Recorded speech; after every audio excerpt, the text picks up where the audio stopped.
Bonjour tout le monde, ça nous peut vous servir, et bienvenue sur notre chaîne YouTube Watermode.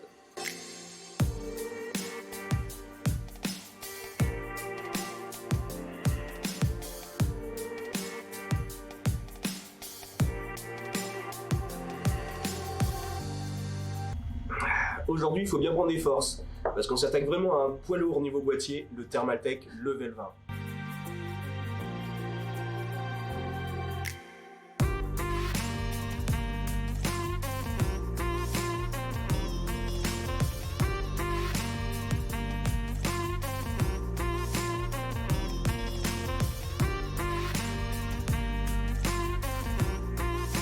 Le Level 20 est un boîtier réalisé pour célébrer les 20 ans de Thermaltake. C'est le digne successeur du Level 10, un boîtier réalisé en 2006 et qui avait été designé par BMW. Tout comme le Level 10 en son temps, le Level 20, lui aussi, dispose de plusieurs compartiments, avec différents caissons où peuvent se loger les composants. Mais la différence ici, c'est que le Level 20, contrairement à son aîné, permet une intégration water cooling vraiment complète. Le Level 10 était plutôt limité de ce côté-là, et c'était d'ailleurs quelque chose qui lui était reproché.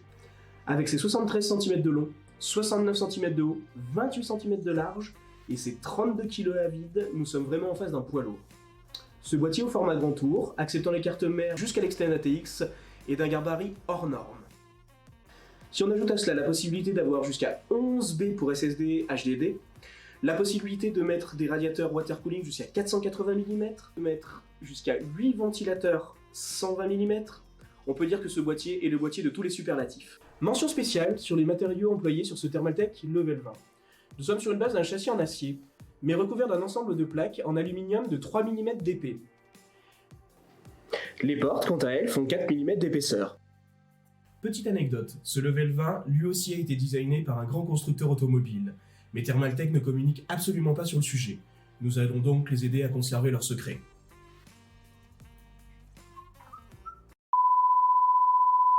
Voilà, après ce rapide tour d'horizon, il est temps d'entrer un peu plus dans le détail dans la présentation de ce boîtier.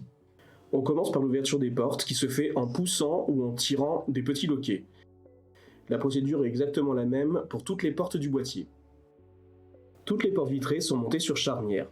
Ce système est pratique pour travailler dans le boîtier puisque les portes tiennent seules et pas besoin de les déposer. Si vous souhaitez les retirer, rien de plus simple puisqu'il suffit de les faire sortir de leur gond en les poussant vers le haut. Attention à la porte du haut, car elle n'a qu'une seule charnière et est donc bien plus fragile. Avec les portes retirées, on voit mieux la fonction de chacun de ces trois caissons distincts. Celui à l'avant comprend la partie stockage SSD HDD plus ventilation et support water cooling. En haut du caisson, nous avons une prise USB Type C, 4 USB 3.0, les prises micro et casque, 2 LED d'activité et le bouton on-off. Le caisson du dessus ne sert qu'au positionnement de l'alimentation. Dans le caisson principal prend place tout ce qui est carte mère, CG, de nouveaux emplacements SSD HDD et enfin la ventilation water cooling. Le plateau carte mère pour carte mini TX jusqu'à Extend ATX comprend un large accès backplate CPU. On note la présence de 3 ventilateurs RGB, 8 slots PCI plus 2 additionnels et 3 grands passe-câbles. Selon votre carte mère, 4 autres passe-câbles sont disponibles pour un meilleur cable management.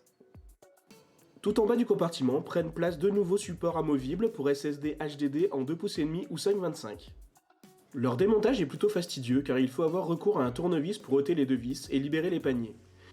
Il faut ensuite appuyer sur 2 clips supplémentaires afin de les sortir par l'arrière du boîtier. Juste devant les paniers SSD, on trouve un support vertical pour carte graphique. Il est fourni d'origine avec un riser souple, pas besoin d'achat supplémentaire. Pour le retirer, il suffit de le faire glisser vers le haut après avoir enlevé une vis à main. Il ne reste qu'à fixer votre carte graphique et le remettre en place simplement en suivant la procédure inverse.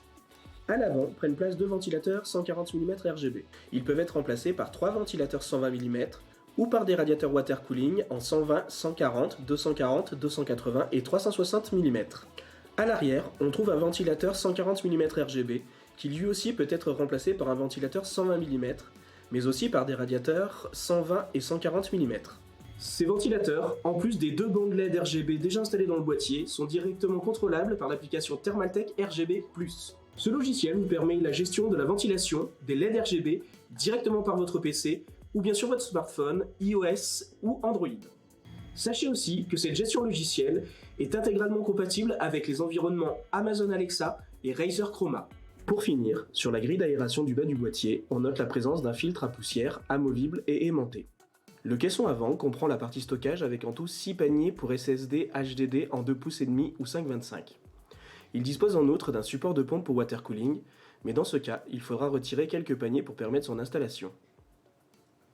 La procédure pour démonter les paniers SSD et HDD est la même que précédemment. Il faut enlever les deux vis à l'aide d'un tournevis, puis ensuite déclipser et faire glisser le panier en arrière hors de son logement pour le retirer. Le support de pompe est lui aussi amovible et permet, grâce aux différents trous de fixation, de fixer quasi n'importe quelle marque et modèle de pompe water cooling. Après avoir enlevé une vis à main, il suffit de pousser la platine en arrière, puis de fixer la pompe dans les lumières correspondantes. Il ne reste plus qu'à remonter le tout en sens inverse. Très rapide et pratique. Pour la liaison des câbles avec les autres caissons, celui-ci comporte 2 passe-câbles. 2 filtres à poussière, toujours aimantés, protègent les 2 grilles d'aération couvrant la quasi-totalité de la hauteur du compartiment.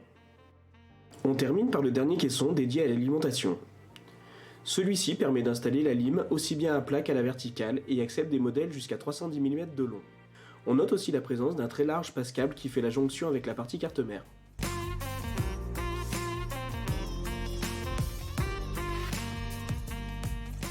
Passons à cette façade, qui comme les autres portes du boîtier, se déverrouille grâce aux loquets qui sont positionnés en bas et en haut. Elle est constituée d'une seule et même plaque d'aluminium, donnant une sensation de robustesse et de qualité à l'ensemble. Derrière se cache une grille permettant d'installer 3 ventilateurs 140 mm ou 420 mm ou encore un radiateur water cooling allant jusqu'à 480 mm. L'arrière du boîtier comprend les sorties I/O panel carte mère ainsi que les 8 slots PCI Express plus les 2 autres PCI additionnels. Au-dessus, on retrouve l'emplacement ventilateur 140 ou 120 mm. En haut, l'emplacement alimentation positionnable à plat ou à la verticale.